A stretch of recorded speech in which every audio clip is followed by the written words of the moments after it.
नमस्कार, आप देख रहे हैं श्रेष्ठ भारत और आपके साथ मैं हूं मुक्ता सिंह।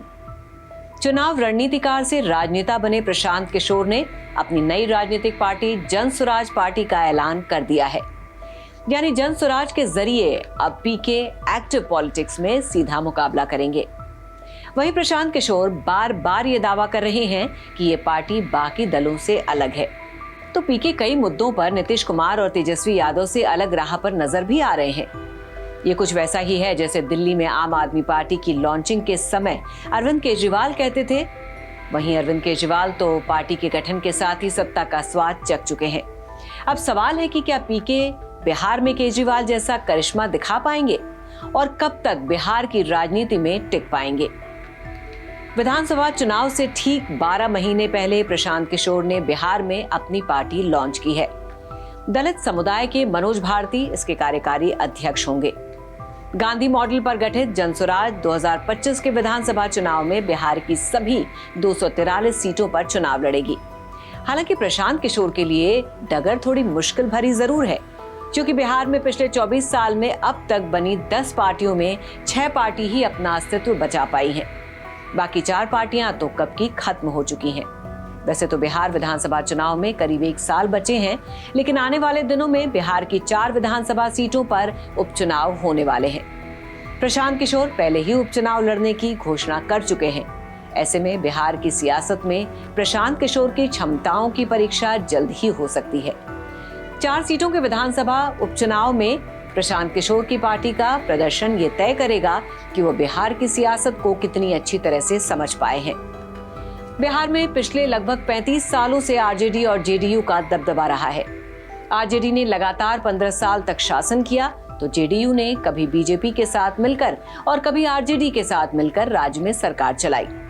इसके अलावा बीजेपी भी राज्य में बड़ी राजनीतिक ताकत है। ऐसे में बिहार की बेहद कठिन सियासी पिच पर बैटिंग कर पाना प्रशांत किशोर के लिए आसान नहीं होगा। लेकिन इसी बीच ये बात भी नहीं भूलनी चाहिए कि नई पार्टी बनाने से पहले प्रशांत किशोर 2 साल तक जन स्वराज यात्रा के जरिए बिहार के गांवों, गलियों, खेतों, खलिहानों, शहरों, कस्बों की खाक छान चुके हैं। जन स्वराज यात्रा का बड़े पैमाने पर सोशल मीडिया पर प्रचार भी हुआ। पिछले कुछ महीनों में कई बड़े नेताओं और नौकरशाहों ने प्रशांत किशोर का हाथ थामा है। इनमें पूर्व केंद्रीय मंत्री डीपी यादव, बीजेपी के पूर्व सांसद छेदी पासवान के अलावा बड़ी संख्या में पूर्व आईएएस और आईपीएस अधिकारी भी शामिल हैं। इस दौरान पीके ने कई बार कहा कि वो बिहार को गरीबी, बेरोजगारी के दलदल से बाहर निकालने के लिए राजनीति के मैदान में आए हैं।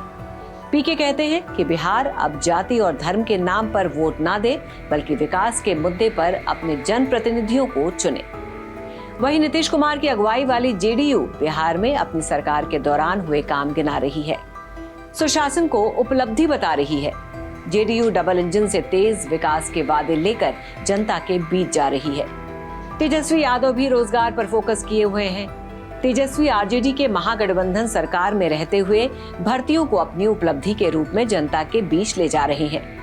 लेकिन शराबबंदी जैसे मुद्दों पर मुखर होने से सियासी पार्टियां बच रही हैं।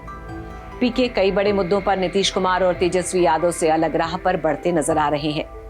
पीके शराबबंदी को लेकर मुखर हैं। उन्होंने सत्ता में आने पर 1 घंटे में शराबबंदी खत्म करने की बात कही थी और अब कहा है कि सरकार गठन के बाद 15 मिनट में ही शराबबंदी खत्म करेंगे। प्रशांत किशोर ने बिहार की जनता को ऐसा ख्वाब दिखाया है जिस पर अगर लोगों ने भरोसा कर लिया तो सबको कुछ न कुछ खास जरूर मिलेगा। वो महिलाओं को 4% ब्याज पर कर्ज देने की बात करते हैं। ऐसा हो पाया तो आधी आबादी पर उनकी पकड़ पक्की बन जाएगी। विधानसभा चुनाव में महिलाओं को प्राथमिकता देने की बात वो पहले ही कह चुके हैं। वो बुजुर्गों को 2000 रुपया महीना जीवन यापन के लिए देंगे, यानी सीनियर सिटीजन पर भी उन्होंने डोरे डाल दिए हैं। अब छात्रों की बेहतर शिक्षा तो उनका संकल्प है ही। युवाओं के लिए तो उनका गारंटी शुदा वादा है। वो कहते हैं कि अगले साल जो परदेसी छठ में घर आएगा वो दोबारा नहीं लौटेगा, क्योंकि उसके लिए जन स्वराज की सरकार रोजगार की व्यवस्था करेगी। वैसे प्रशांत किशोर के साथ सबसे मजबूत पक्ष ये है कि वो बीजेपी, जेडीयू, कांग्रेस समेत कई दलों के लिए चुनावी रणनीति बना चुके हैं। इसलिए वो इन राजनीतिक दलों के कामकाज के तरीके को बेहतर समझते हैं। पिछले 10 साल में प्रशांत किशोर 8 पार्टियों के साथ काम कर चुके हैं। 2011 से 2014 तक उन्होंने बीजेपी के साथ काम किया। इसके बाद वो कुछ सालों के लिए जेडीयू के साथ जुड़ गए। इसके बाद पीके कांग्रेस के साथ जुड़ गए। प्रशांत किशोर ने यूपी और पंजाब में कांग्रेस के लिए भी काम किया। 2019 में शिवसेना और जगन मोहन की पार्टी के लिए रणनीति बनाते नजर आए। 2020 में पीके ने अरविंद केजरीवाल के साथ भी काम किया। 2021 में प्रशांत किशोर ममता बनर्जी की पार्टी के लिए भी काम करते नजर आए। इसी साल उन्होंने एमके स्टालिन के लिए भी रणनीति बनाने का काम किया। तो साल 2022 में प्रशांत किशोर कांग्रेस हाईकमान के संपर्क में आए। उस वक्त उनके कांग्रेस में जाने की भी खबर थी, लेकिन आखिरी वक्त पर पीके की ज्वाइनिंग टल गई। इसके बाद पीके ने बिहार का रुख किया और अपनी पार्टी के लिए ग्राउंड तैयार करने लगे। वहीं बिहार की राजनीति में जाति का फैक्टर सबसे ज्यादा है। प्रशांत किशोर भूमिहार जाति यानी सवर्ण समुदाय से आते हैं और ऐसे में ये सवाल जरूर उठता है कि क्या दलित पिछड़े समुदाय के सियासी दबदबे वाले बिहार में लोग विकास के मुद्दे पर प्रशांत किशोर को वोट देंगे? प्रशांत किशोर ने पिछले 2 सालों में आरजेडी के कोर वोट बैंक माने जाने वाले मुस्लिमों और यादवों को साधने की कोशिश की है। उन्होंने ऐलान किया था कि उनकी पार्टी बिहार में मुस्लिम समुदाय के 30 और महिलाओं और अति पिछड़ी जातियों के 70% प्रत्याशियों को टिकट देगी। उन्होंने दावा किया कि लोग जाति और धर्म के ऊपर उठकर उन्हें वोट देंगे। हालांकि बिहार की राजनीति में आमतौर पर यही माना जाता है कि मुस्लिम और यादव समुदाय के वोट आरजेडी को मिलते हैं, जबकि सवर्ण समाज का बड़ा तबका बीजेपी को वोट देता है।